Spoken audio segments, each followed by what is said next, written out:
Hi friends, welcome back to our channel. ఈరోజు మన ఛానల్లో పర్ఫెక్ట్ కొలతలతో సేమియా కేసరిని చూపించబోతున్నాను ఫ్రెండ్స్. పక్క కొలతలతో చాలా సింపుల్గా టేస్టీగా నోరూరించే ఈ సేమియా కేసరి రుచిని చూసేద్దాము. చాలా టేస్టీగా ఉంటుంది ఫ్రెండ్స్. మన ఇంట్లో ఏదైనా సింపుల్గా పండుగలు ఉన్నప్పుడైనా సరే, ప్రసాదానికైనా సరే, మనకి పిల్లలు స్వీట్ అడిగినప్పుడు సింపుల్గా చేసి పెట్టేయచ్చు. చాలా సింపుల్గా వంట రాని వాళ్ళు, ఫస్ట్ టైం చేసే వాళ్ళు కూడా చేసుకోవచ్చు. సో ఈ రెసిపీని ఎలా ప్రిపేర్ చేయాలన్నది చూసేద్దాము.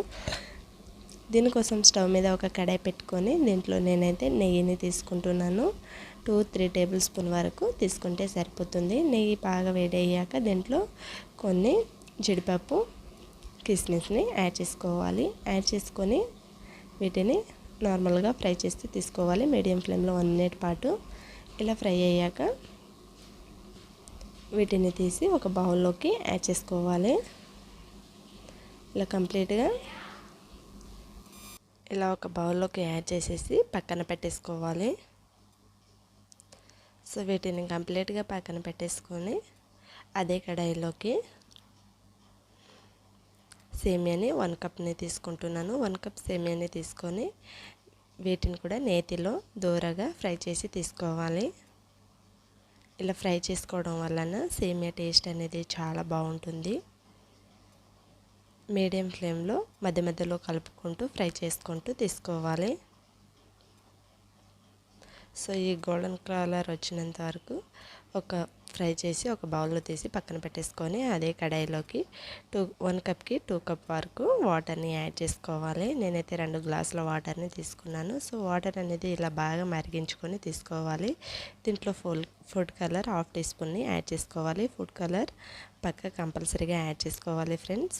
సో మీకు కలర్ అనేది నచ్చకపోతే స్కిప్ చేసుకొని నార్మల్గా చేసుకోవచ్చు. సో దీంట్లో ఫ్రై చేసుకున్న సేమియా అనేది యాడ్ చేసుకోవాలి. యాడ్ చేసుకొని మధ్య మధ్యలో కలుపుకుంటూ 5 మినిట్స్ పాటు కుక్ చేసుకొని తీసుకోవాలి. ఇలా 5 మినిట్స్ పాటు కుక్ అయ్యాక చూడండి, మనకి వాటర్ అనేది కొంచెం దగ్గర పడుతుంది. ఈ కన్సిస్టెన్సీలో వచ్చాక సో దీంట్లోకి 1 కప్ వరకు షుగర్ని యాడ్ చేసుకోవాలి. షుగర్ టేస్ట్కి తగ్గట్టుగా యాడ్ చేసుకోవచ్చు అండి. స్వీట్నెస్ ఎక్కువ కావాలంటే కొంచెం ఎక్కువ యాడ్ చేసుకోవచ్చు. తక్కువ తినేవాళ్ళు కొంచెం షుగర్ని తక్కువ క్వాంటిటీలో యాడ్ చేయొచ్చు. సో మనకి షుగర్ అనేది కరిగిపోయాక ఈ క్వాంటిటీలో వస్తుంది. సో ఈ క్వాంటిటీలో వచ్చాక దీన్ని కూడా 2-3 మినిట్స్ పాటు బాగా ఫ్రై చేసుకోవాలి. మీడియం ఫ్లేమ్లో మధ్య మధ్యలో కలుపుకుంటూ మనకి ఈ క్వాంటిటీలో వచ్చేంత వరకు కలుపుకుంటూ తీసుకోవాలి. ఇలా కలుపుకున్నాక ముందుగా ఫ్రై చేసుకున్న డ్రై ఫ్రూట్స్ని 1 టేబుల్ స్పూన్ ఇలాచీ పౌడర్ని యాడ్ చేసుకోవాలి. టేస్ట్ కోసం చాలా బాగుంటుంది. ఇలాచీ పౌడర్ కంపల్సరీగా యాడ్ చేసుకోవాలి. సో ఇలా యాడ్ చేసుకొని అంతా ఒకసారి కలుపుకొని తీసుకోవాలి. ఇలా కంప్లీట్గా కలుపుకొని తీసుకున్నాక స్టవ్ ఆఫ్ చేసుకొని ఒక సర్వింగ్ బౌల్ తీసుకొని మనకి ఎప్పుడు కావాలంటే అప్పుడు మనకి ప్రసాదాలకైనా సరే, ఇంట్లో ఏదైనా స్వీట్ తినాలన్నా సరే ఇలా పర్ఫెక్ట్ కొలతలతో సేమియా కేసరిని ఒకసారి ట్రై చేయండి. పర్ఫెక్ట్గా వస్తుందండి. ఫస్ట్ టైం చేసే వాళ్ళైనా చాలా ఈజీగా చేసుకోవచ్చు.